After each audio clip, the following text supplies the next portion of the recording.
InsyaAllah pada 45 minit yang diberikan ini, saya akan berkongsi dengan anda tentang satu tajuk mengenai kisah Musa bertemu Khidir, kepentingan bertanya mengapa. Ramai orang membaca Al-Quran, tetapi belum tentu ramai orang yang memahami dan merasai apa yang dibaca. Al-Quran akan menjadi rahmat kepada pembaca sekiranya pembaca memahami dan merasai dan bukan sekadar membaca. Sebab itu Al-Quran apabila diturunkan, yang Allah Ta'ala minta adalah kita melakukan tadabbur dan tidak sekadar tilawah. Tadabbur bermakna kita bukan sekadar membaca, tetapi kita berusaha memahami dan kita cuba berusaha merasai. It is a matter of intellectual capacity dan emotional capacity. Ini namanya tadabbur. Bermula daripada merenung dengan akal, lalu sampai ke dalam hati. Akal untuk mengetahui, hati untuk merasai. Inilah makna tadabbur. Bukan tadabbur kalau merenung sekadar merenung dengan kajian yang mendalam, tetapi tidak menyentuh kalbu ataupun hati. Bukan tadabbur kalau hanya menyentuh hati tetapi tidak menggunakan proses merenung dengan mendalam. Ya, jadi tadabbur ini adalah kombinasi akal dan hati. Ada baiknya saya memulakan kuliah pada petang ini dengan membacakan pada tuan-tuan pesan daripada Ibnu Abbas radhiyallahu anhu. Ibnu Mas'ud radhiyallahu anhu. Ibnu Mas'ud antara murid terbaik Nabi dalam memahami Al-Quran. Beliau seperti memberikan firasat apa yang akan berlaku di akhir zaman, dan serasa-rasanya apa yang beliau firasatkan ini seperti berlaku kepada kita sekarang. Tuan-tuan renungkan apa yang beliau akan perkatakan. Bismillahirrahmanirrahim.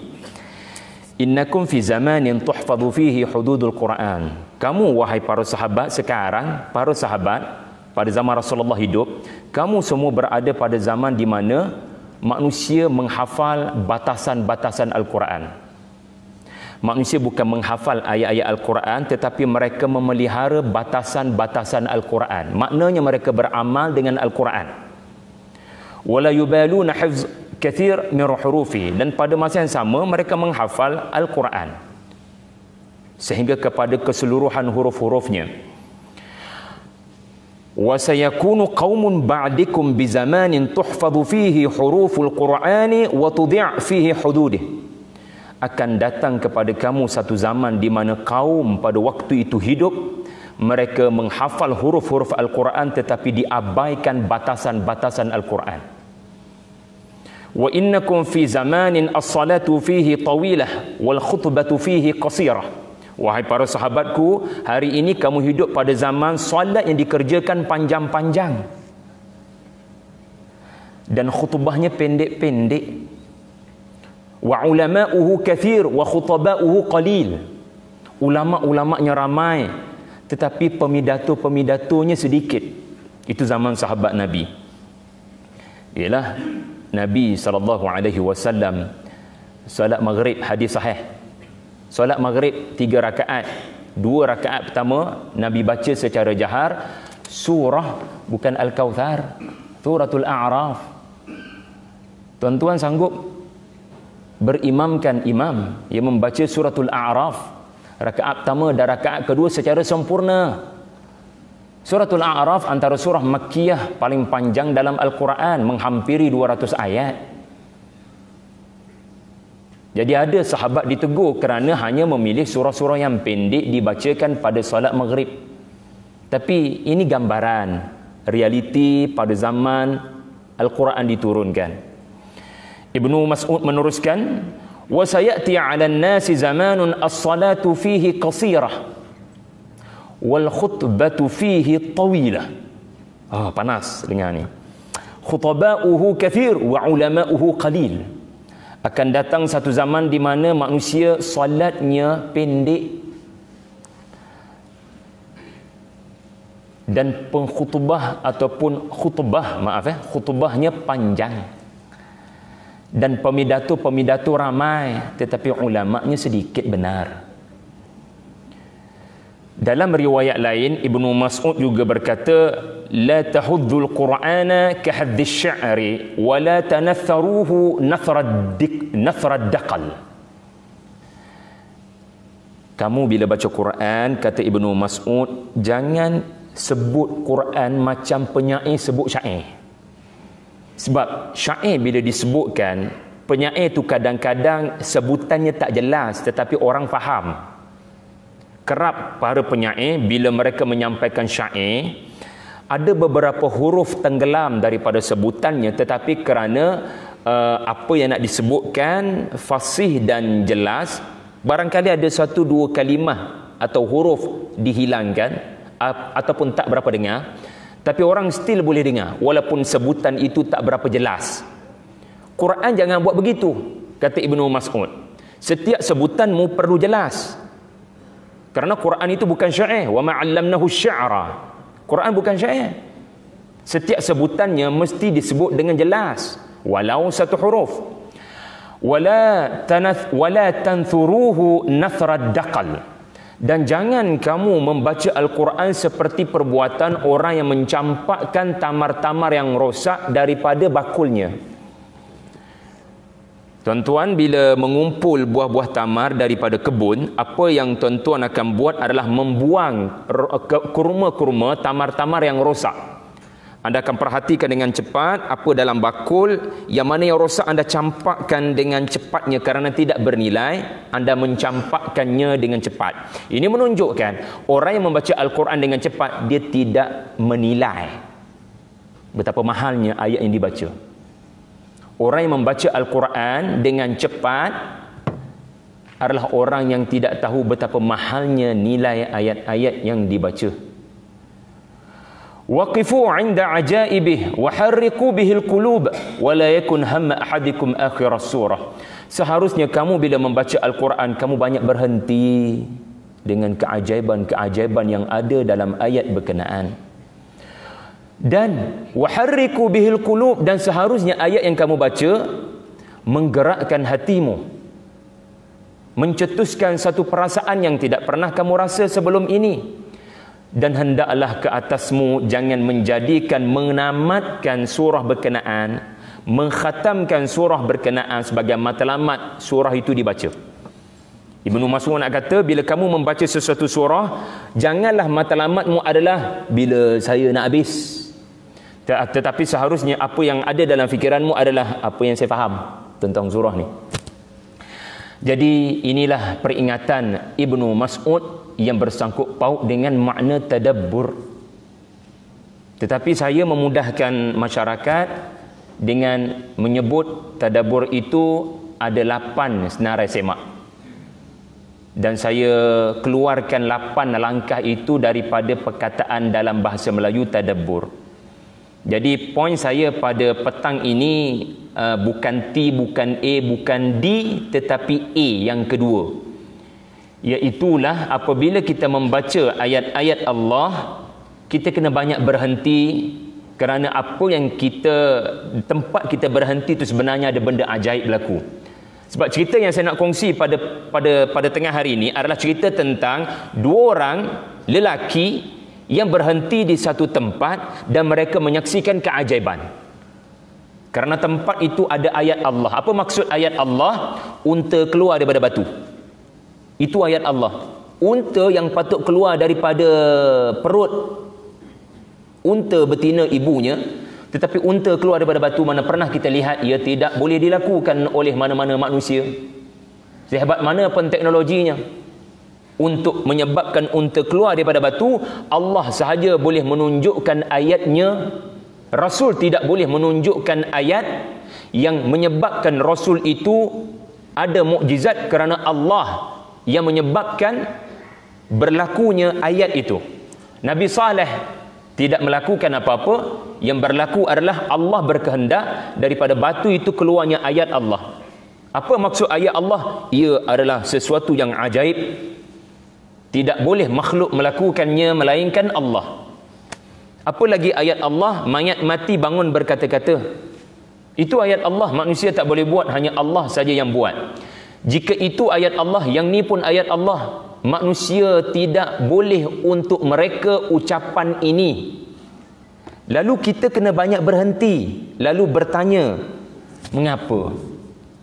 Ni kita punya tajuknya. Mengapa? Kerana orang yang berhenti, dia tidak sasarkan untuk habis cepat.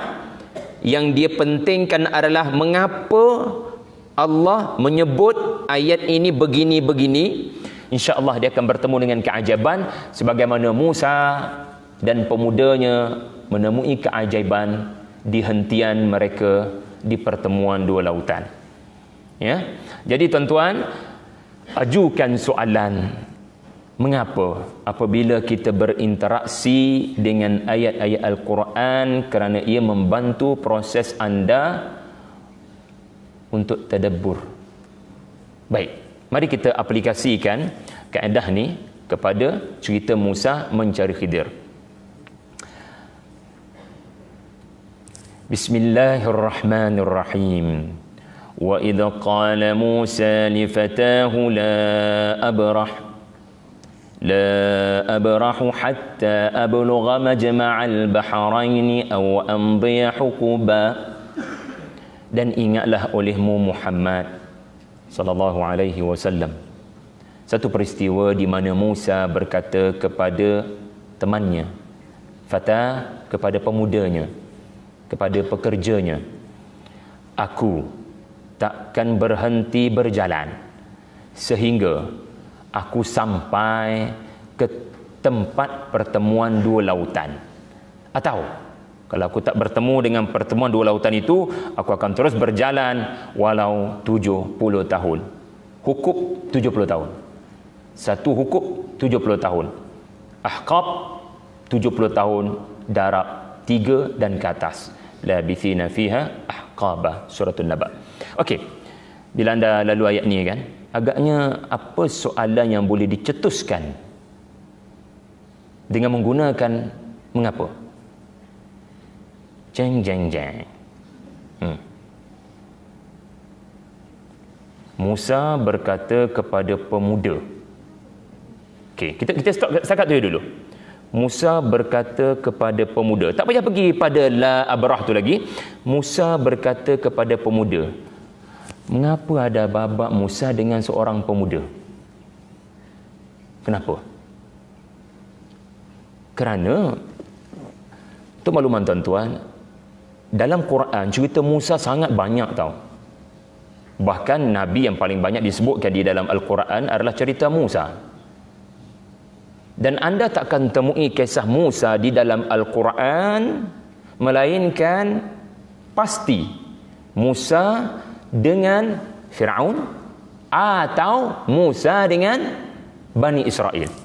Anda takkan temui babak Musa yang isolated, yang tiada kena-mengena dengan Mesir, yakni Fir'aun dan Kibti, ataupun Musa dengan kaumnya Bani Israel.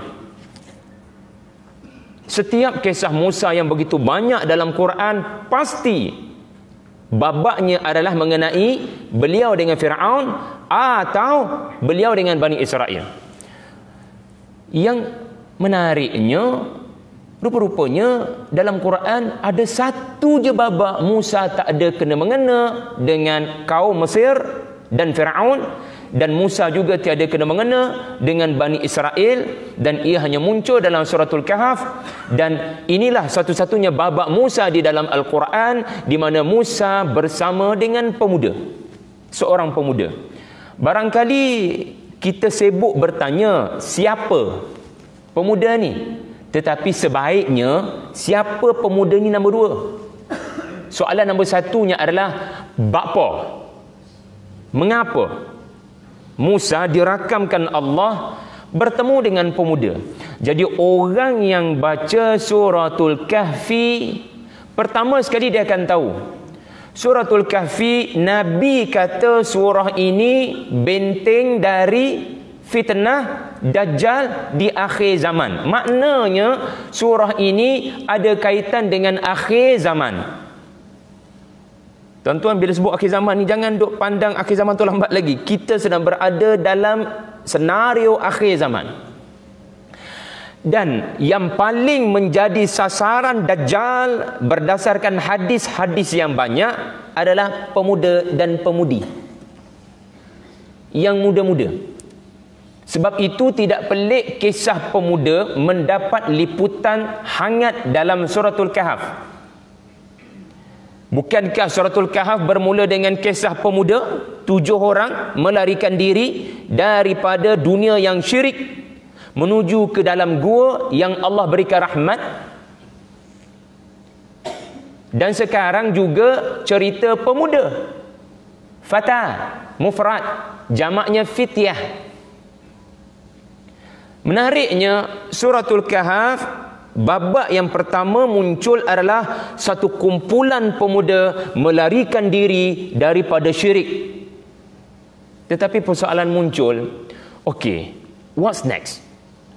Selepas 7 orang ini melarikan diri, berhijrah, meninggalkan dunia yang syirik, sekarang mereka telah berada di satu lokasi, maka soalan muncul, nak buat gabriya? Kita lari dah. Jadi lah ni nak buat gabriya.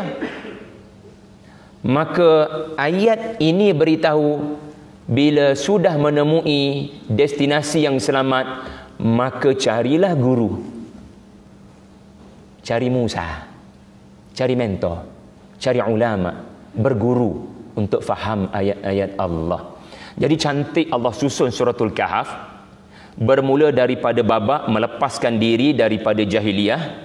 Lalu sekarang babak yang muncul adalah mengisi kekosongan diri dengan ilmu daripada Nabi. Jadi pemuda ini adalah pemuda yang sedang dilatih oleh Musa, dan dikatakan namanya, kalau penting nama, dikatakan namanya adalah Yusha' bin Nun. Saya dah sampai makamnya, sama ada di Turki maupun makamnya di Jordan. Wallahu alam di mana makamnya. Nah, itu yang pertama, contoh kepentingan bertanya soalan mengapa. Dan menarik juga, antara yang menarik anda akan temui di awal-awal suratul Kahf, cerita pemudanya adalah 7 orang. Dan mereka mendapat rahmat daripada Allah. Allah pelihara ke-7 pemuda ini di dalam gua, ya, bukan gua musang, gua. So pemuda-pemuda ini mendapat pemeliharaan Allah. Tak ada seorang pun tidak mendapat pemeliharaan Allah, kerana terbukti 7 orang yang tidur ini tak ada seorang pun yang terbangun lebih awal. Tak ada. Semuanya mendapat pemeliharaan Allah. Walaupun kita sedia maklum, iman barangkali antara 7 pemuda ini berbeza-beza kot kan. Tak semuanya makam tinggi belaka. Tetapi Allah berikan pemeliharaan yang sama kerana jamaah. Tetapi menariknya sekarang, babak yang anda akan temui, kalau anda baca babak ini, kisah Musa mencari Khidir, dia bukan 7, dia seorang je. Dan anda tahu tak, kalau anda berseorangan dengan anda bertujuh, mana risiko didekati syaitan? Sebab itu menarik. Dalam babak Musa mencari Khidir, pemuda yang menamani Musa telah diganggu syaitan. Sedangkan dalam cerita pemuda Al-Kahfi bertujuh, syaitan tidak mampu mendekati mereka. Maka hiduplah berjamaah. Kerana serigala itu akan menyerang kambing yang memisahkan diri daripada jamaah. Jamaah maksudnya kumpulan orang-orang Islam, kumpulan mereka yang beriman, yang mana anda berada dalam halaqah, dalam usrah, dalam kumpulan itu menyuruh anda untuk banyak mengingati Allah. Maka duduk dalam kumpulan tu. Okey, boleh? Yang kedua, berdasarkan ayat yang sama, kita lanjutkan sikit. La abrah, saya tak akan berhenti ceramah walaupun jam berbunyi.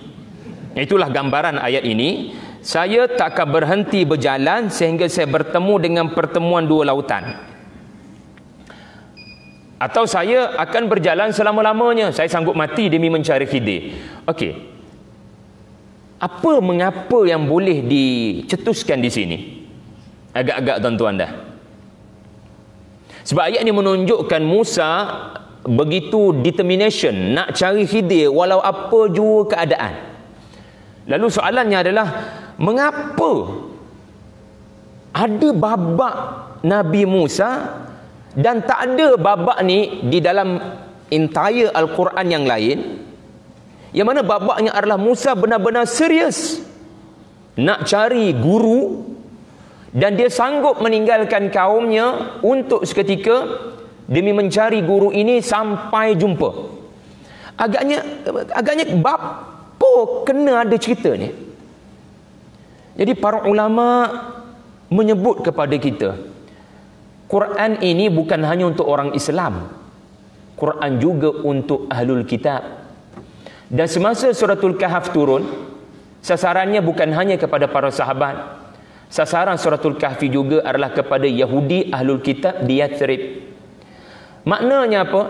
Wahai Yahudi yang sombong, tidak mengakui Rasulullah, sedangkan kitab Tauratmu menyebut adanya Rasul terakhir yang bukan daripada bangsamu. Kamu kenal Nabi ini lebih daripada anak-anakmu. Lalu apa alasan untuk tidak mengiktiraf Nabi ini? Sombong. Dia bukan daripada kabilah kami, dia bukan daripada keturunan Bani Israel, kami tak boleh menerimanya. Sombong, dengki, cemburu tanpa sebab. Tak boleh merendah diri.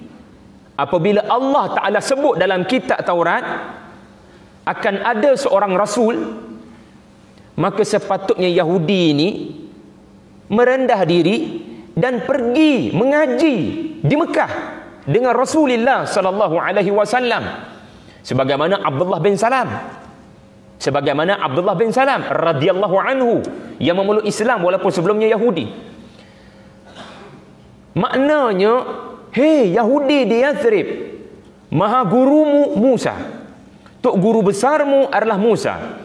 Kitabmu Taurat yang kamu hurai adalah kitab diturunkan kepada Musa, maha guru kamu. Hei, maha guru kamu telah merendah diri untuk mencari seorang Rasul yang Allah perintahkan kepadanya. Musa telah merendah diri dan sanggup untuk mencari guru berkenaan, dan kamu tidak meneruskan sunnah Nabimu Musa.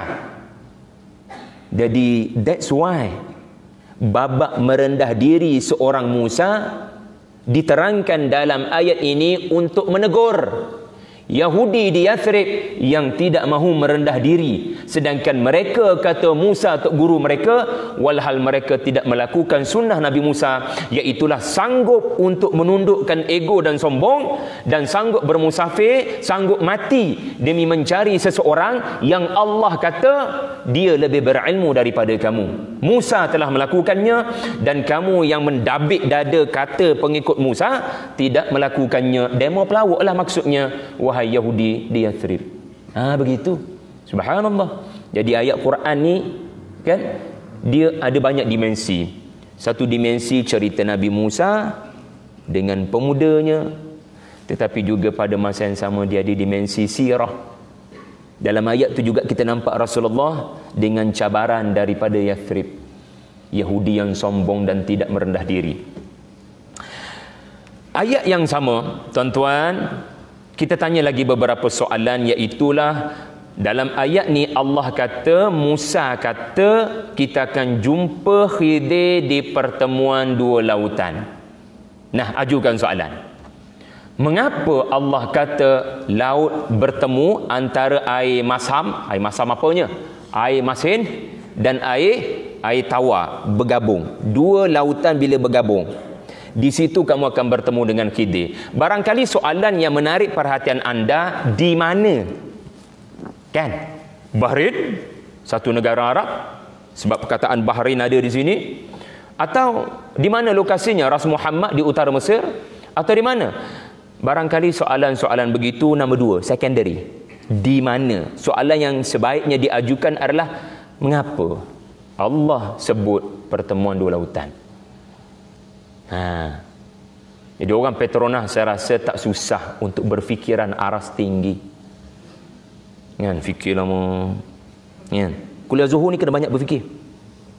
Kan, kena banyak berfikir. Jangan duduk dengar ceramah aja. Dia kena banyak berfikir, banyak merenung. Kan. Pertemuan dua lautan. Soalan saya, dua laut ni akan bergabung ke tidak? puan-puan di atas sana di langit yang ketujuh.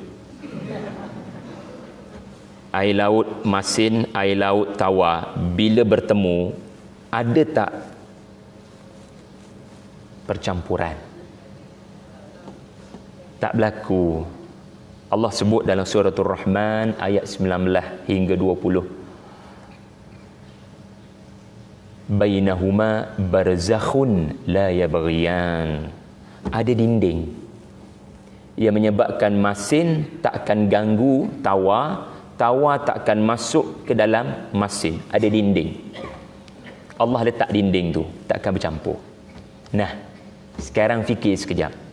Musa akan bertemu dengan Khidir di pertemuan dua lautan yang ada dinding. Maksudnya apa? Dan anda pun tahu, kalau anda baca suratul Kahf, hentian yang ketiga Musa bersama Khidir ada kaitan dengan dinding. Dia tak nampak apa di sebalik dinding. Hidup ni tuan-tuan, kita hanya mentafsirkan apa yang kita nampak. Kita Musa, kita mentafsirkan apa yang kita nampak because people always judge book by its cover. Kita ni adalah Musa dalam suratul Kahf. Bila Musa marah kerana perahu orang miskin dipecahkan, itu bukan hanya cerita Musa, itu cerita common sense kita manusia. Bila Musa marah seorang kanak-kanak dibunuh, kita pun marah kerana dia tidak berdosa. Jadi cerita Musa adalah cerita kita yang menilai sesuatu berdasarkan alam dunia. Sedangkan Khidir, dia bertindak berdasarkan perintah dari alam lain. Tidak bercampur antara dua alam ini. Musa tak nampak alam gaib. Yang Khidir mewakili alam berkenaan. Ada dinding menyebabkan Musa tak nampak hikmah di sebalik Khidir memecahkan perahu si miskin. Ada dinding menyebabkan Musa tidak nampak hikmah Khidir membunuh kanak-kanak yang tidak berdosa. Tetapi di hujung cerita ini, Khidir telah menghapuskan dinding berkenaan.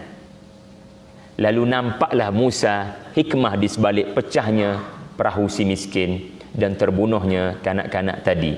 Subhanallah. Hidup kita memang begitu. Kita kena ingat, apa yang berlaku depan mata adalah penilaian zahir. Di Lauh Mahfuz Allah sudah menulis kebaikan kepada anda di sebalik keburukan yang anda nilai. Ingat molek ni. Benda yang anda nilai sebagai keburukan, pada nilaian anda ia keburukan kerana anda menilai dengan keterbatasan pengetahuan tentang alam gaib. Sedangkan di alam gaib, alam yang Khidir diberitahu, allamnahu min ladunna ilma, Khidir diberitahu tentang ilmu dari alam gaib. Maknanya Khidir diberitahu tentang apa yang tertulis di Lauh Mahfuz, iaitulah apa dia? Yang menimpa mukmin itu adalah kebaikan. Allah menulis kebaikan, cuma kita tak akan nampak apa kebaikan yang Allah sedang tulis di Lauh Mahfuz. Satu hari nanti kita akan nampak, dan barangkali dinding itu Allah akan pecahkan, lalu kita akan nampak, ya. Subhanallah. Pehek kedok ni, kau tinggi sangat ambok kecek.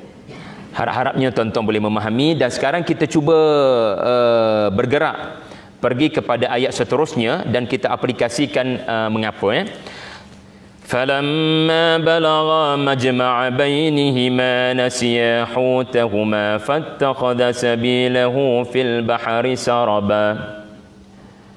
Maka kedua-duanya meneruskan perjalanan sampailah mereka kepada hentian yang seterusnya. Apabila mereka sampai ke pertemuan dua lautan, mereka tertidur di situ untuk berehat dan mereka terlupa yang ikan mereka bawa telah hidup semula. Ikan tu ikan mati, dan ikan tu telah hidup semula semasa mereka sedang tidur, dan ikan itu telah keluar daripada bakul dan Allah sediakan jalan khusus kepadanya, saraba. Saraba, Allah sediakan jalan khusus untuk ikan itu daripada bakul menuju ke lautan semula. Kerana anda pun tahu, Ada pantai pasir, ikan tak boleh hidup lama kalau melompat dan still atas pasir. Jadi entah macam mana satu perkara ajaib berlaku, Allah lorongkan air pergi pada bakul tu, lalu ikan itu pun melompat dalam air itu dan air itu pun mengheretnya masuk ke dalam air laut. Macam cerita Moana pula. Kalau anak-anak kita jenis kuat memuja Hollywood ni, kadang-kadang filem-filem Hollywood ni dia nak perli babak-babak begini. Dia nak perli babak Moses membelah lautan. Ya. Apapun, apa soalan mengapa yang boleh dicetuskan di sini? Ya, seronok sebenarnya kalau dua hala, tapi apakah daya kuliah Zuhur kan? Apa mengapa yang boleh diajukan? Soalannya antaranya mengapa ikan mati hidup balik? Di lokasi itu je. Di lokasi itu sahaja berlaku perkara aneh di mana ikan mati boleh hidup balik. Ini satu perkara yang menakjubkan. Ada lokasi-lokasi tertentu di Malaysia yang mana bila si mati pergi boleh hidup balik? Mana ada? Sebab tu Suratul Kahf ada satu lokasi yang mana 7 orang pergi, 300 tahun duduk dalam tu tak mati, hidup balik. Logically, tanpa makanan, tanpa minuman boleh mati. Tapi di tempat tu je 300 tahun depa tak mati, tidur je and then bangun balik. Dan ni pula di lokasi ni je, bukan di hentian yang lain, tapi di hentian pertemuan dua lautan sahaja berlakunya kehidupan selepas kematian kepada ikan berkenaan. Fikir panjang, agaknya apa yang Allah nak royak kepada saya? Apa yang Allah Ta'ala nak bagi tahu, bukanlah anda kena cari lokasi itu untuk menghidupkan ikan anda yang dah mati. You didn't get the point kalau berfikir begitu. Lepas tu kita kena baca daripada awal Suratul Kahf to get the point. Kalau petik-petik macam ni, yang tu yang bumi rata, dia kena baca daripada awal. Surah tu cerita pasal kiamat, maka bumi memang akan jadi rata. Surah tu cerita pasal function bumi, memang pada pandangan mata kasar bumi ni rata. Tetapi kalau dilihat daripada satelit, dia bukan rata, dia bulat. Jadi kita jangan petik-petik, kita kena baca daripada awal to get the point. Jadi siapa-siapa membaca Suratul Kahf daripada awal, Allah menyebut tentang Quran ini ada tujuan bila diturunkan. Seseorang yang membaca Quran, dia akan sentiasa menyebut Alhamdulillah, Alhamdulillah alladhi anzala ala abdihil kitab wa lam yaj'al lahu 'iwaja. Tuan-tuan, bila sebut Alhamdulillah masa apa? Lepas makan tengah hari. Alhamdulillah. Itu menunjukkan anda sedang menikmati sesuatu yang enak di signature kan? Anda menikmati sesuatu yang enak. Enakkah hidangan Quran? Kalau tidak rasa enak, mana mungkin kita kata Alhamdulillah. Jadi Quran bila dibaca sampai satu tahap tuan-tuan akan lafaz Alhamdulillah. Seronok pula dah. Seronok atas nikmat Al-Quran kerana dia memberitahu saya sesuatu yang orang lain tak mampu beritahu. Terima kasih Allah, kau sendiri yang menciptakan aku, kau memberitahu kepada aku bagaimana untuk bangkit semula selepas aku lemah, contoh. Jadi kita akan ucap Alhamdulillah. Ucapan apakah ini? Jadi seseorang yang ucap Alhamdulillah itu tandanya dia sudah mendapat rahmat daripada Al-Quran yang dibaca. Orang yang tak ucap Alhamdulillah maknanya dia belum menemui matlamat Al-Quran dibaca, iaitulah to get rahmat. Dan tuan-tuan, tanda orang dapat rahmat, ya, dia menyebut Alhamdulillah, dia kerap berzikir kerana menghargai apa yang Allah kurniakan. Dan ini tanda hati yang mati telah hidup bila bertemu dengan Quran. Hati kita mati kalau kita menjauhkan diri daripada Quran. Hati kita akan mengalami kehidupan selepas kematian, sama seperti peristiwa yang menimpa ikan.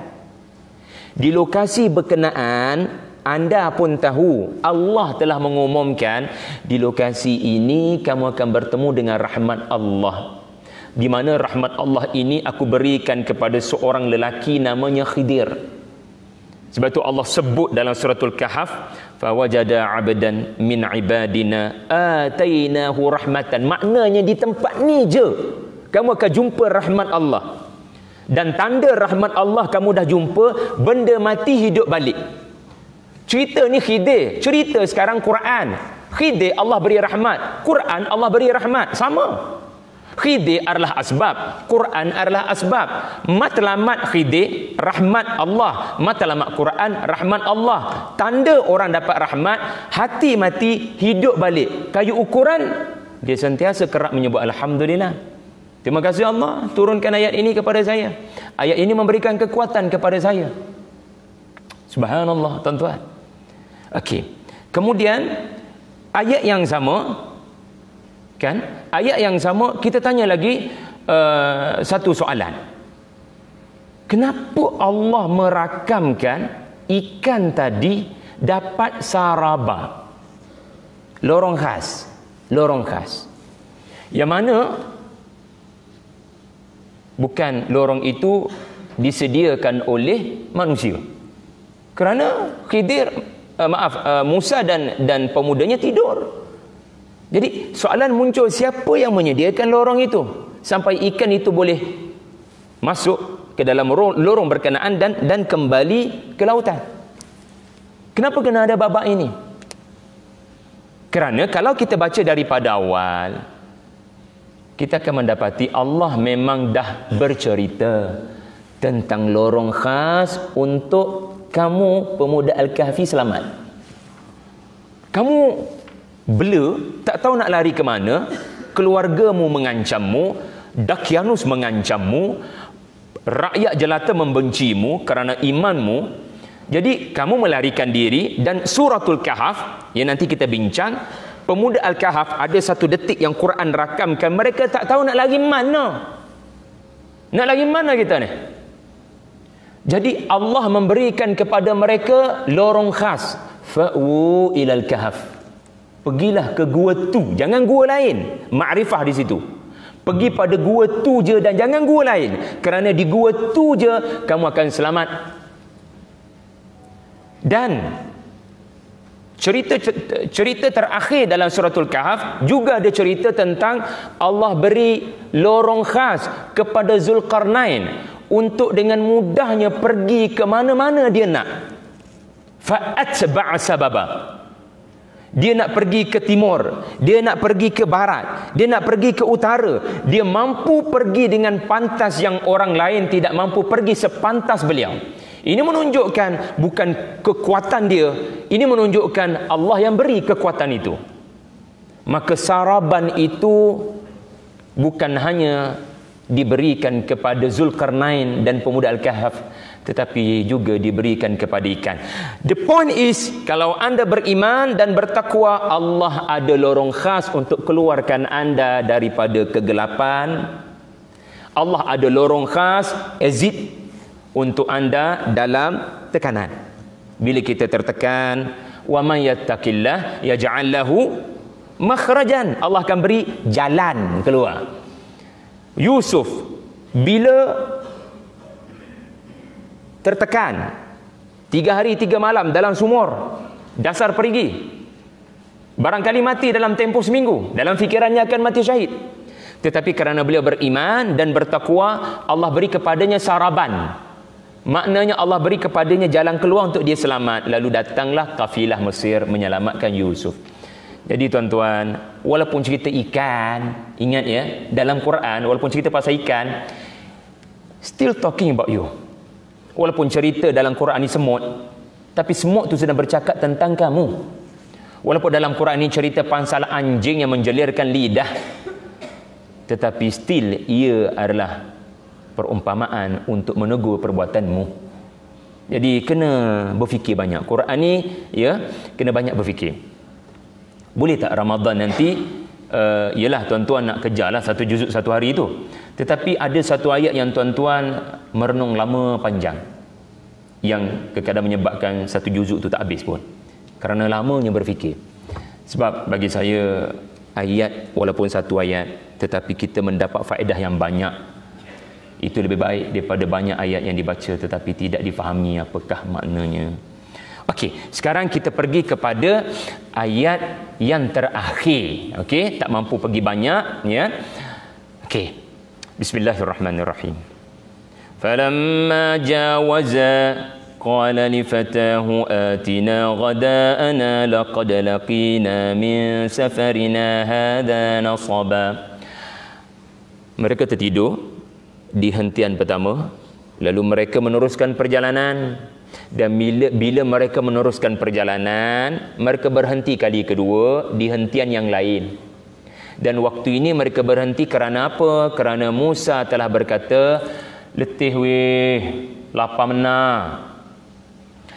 Mana makanan tu wahai pemudaku, pekerjaku? Bawa mari makanan tu. Kita dah lapar ni. Itulah babak ayat 62. Baik. Mari kita berfikir apa mengapa yang boleh dicetuskan daripada ayat ini. Tuan-tuan sekalian. Ya, yang mana ayat-ayat selepas ini adalah ayat-ayat yang menceritakan tentang pemuda itu kata, maafkan saya Tok Guru, sebenarnya ikan dan makanan kita dah tak ada dalam bakul. Ikan tu dah hilang semasa kita berehat di hentian pertama tadi. Maafkan daku wahai Tuan Guru, kerana syaitan telah melupakan saya untuk mengingatkan kepada Tuan Guru. Rupa-rupanya ikan benar-benar telah hidup semula. Dan saya menyaksikan ikan tu hidup semula, keluar daripada bakul, masuk ke dalam lautan. Cuma saya menganggapnya mainan tidur sahaja kerana perkara ini pelik. Biasa yang pelik-pelik ini mimpi.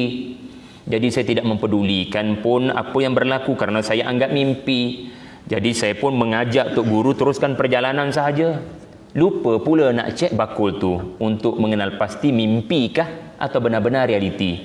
Jadi minta maaflah Tok Guru kalau kita kena U-turn balik, undur ke belakang untuk mencari lokasi ikan yang telah hidup semula. Kerana Tok Guru kata, Musa kata, di lokasi ikan itu hidup semula kita akan bertemu dengan Khidir. Jadi babak selepas babak ini adalah babak mereka berdua U-turn, patah balik, melihat jejak-jejak kaki mereka berdua yang telah ditinggalkan. Tetapi apa faedah ayat ni? Kenapa Allah cerita babak mereka lapar? Dan tuan-tuan bayang, hentian yang kedua, Musa sangat lapar. Sekarang ketika sangat lapar, makanan tak ada, mereka kena U-turn entah-entah puluhan kilometer. Jadi bertambah lapar ke tidak? Bertambah kebuluran ke tidak? Lagi bertambah kebuluran. Dan semakin mereka lapar, mereka semakin hampir kepada lokasi yang mereka nak cari, iaitulah Khidir menunggu di situ. Soalan yang boleh dimunculkan adalah, mengapa Allah takdirkan Musa akan bertemu dengan Khidir dalam keadaan yang sangat lapar? Kenapa? Kenapa babak ni penting sampai jadi ayat Quran? Sebab tuan-tuan pun lapar sekarang. Tetapi berapa ramai dari kalangan kita yang berfikiran positif tentang hikmah saya lapar? Tuan-tuan, Allah nak Musa bertemu Khidir, yang Allah berikan rahmat kepada Khidir. Allah nak Musa bertemu rahmat Allah dalam keadaan dia sangat-sangat lapar. Kenapa kena lapar baru akan jumpa rahmat Allah? Kerana ketika lapar, nafsu yang syahwatnya berpusat pada perut akan ditambat. Nafsu syahwat akan longgar bila ditambat dengan berlapar. Setuju? Yang tak setuju maknanya tak pernah puasa. Maka kenapa anda puasa? Kerana pada ibadat puasa itu Nabi kata junnah, dia benteng. Sebab itu Nabi kata, barang siapa yang tidak mampu bernikah, maka ke atasnya lah berpuasa. Lalu apa kaitan puasa dengan menghalang daripada syahwat kepada perempuan? Kerana berpuasa, berlapar dan berdahaga ini mengikat syahwat, nafsu. Sebab orang yang baca Quran tetapi nafsu tidak ditambat, Quran takkan melenturkan hatinya. Dia baca Quran tetapi nafsu tidak ditambat, Allah kata Quran takkan beri manfaat kepada orang ini, kerana Allah berfirman, la yamassuhu illal mutahharun. Quran tidak menyentuh kehebatan Quran kecuali orang-orang yang mahu membersihkan hatinya daripada penyakit-penyakit yang dimahukan, hawa nafsu, supaya ada penyakit tu. Jadi bila kita berlapar dan berdahaga dalam bulan Ramadan, maka Quran turun dalam bulan Ramadan. Quran Allah umumkan rahmat dalam suratul Luqman. Quran Allah umumkan rahmat dalam banyak surah. Allah turunkan bila rahmat ni? Bukan pada bulan orang dapat cuaca sejuk, tetapi Quran Allah Ta'ala umumkan dalam suratul Baqarah, ia turun pada bulan orang akan menghadapi siang paling lama dan terik matahari paling panas. Sebab itu perkataan Ramadan berasal daripada kalimah Ramadan, ada alif nun menunjukkan extremely hot. Jadi bila terlalu panas, yang menjadi jangkaan manusia adalah yang turun apa dia? Panas, terik. Sebagaimana fenomena di Malaysia sekarang, panas sampai 40 darjah Celsius. Yang diharapkan oleh penduduk Malaysia adalah ada pengumuman akan turunnya hujan. Tetapi Quran mengumumkan bukan hujan yang akan turun kepadamu dalam bulan Ramadan. Syahrul Ramadan alladhi unzila fihi al-matar. La. Syahrul Ramadan alladhi unzila fihi al-Quran. Sebagaimana kamu perlukan hujan ketika sangat-sangat panas, sebagaimana itulah kamu perlukan Al-Quran. Kerana air hujan adalah simbolik kepada makanan fizikal, sedangkan Quran serve sebagai makanan kepada spiritual. Jadi Allah Ta'ala nak kita ini mendekati kalamnya dalam keadaan kita benar-benar memisahkan diri daripada nafsu dan syahwat. Baru Quran akan melenturkan hati kita, insya-Allah. Jadi tuan-tuan, puan-puan sekalian, mudah-mudahan ada faedah pada apa yang saya kongsikan. Dan kalau berminat untuk mendapatkan karya terbaru saya, Menggapai Bintang, iaitulah bintang-bintang di langit, twinkle twinkle little star, adalah sebenarnya sejarah. Kerana bintang yang paling dekat dengan kita pun, Alpha Centauri, mengambil masa 4 tahun untuk anda pergi. Maknanya apa yang anda lihat sekarang sebenarnya bukan bintang itu sekarang. Ia adalah bintang itu 4 tahun lepas. That means apa yang ada di atas kepala kita adalah sejarah. Maka Quran penuh dengan cerita bintang-bintang, maka buku itu ditulis untuk menghargai kisah-kisah di dalam Al-Quran. Aku qouli hadza, astaghfirullah li wa lakum, wa billahi taufiq wal hidayah. Assalamualaikum warahmatullahi wabarakatuh.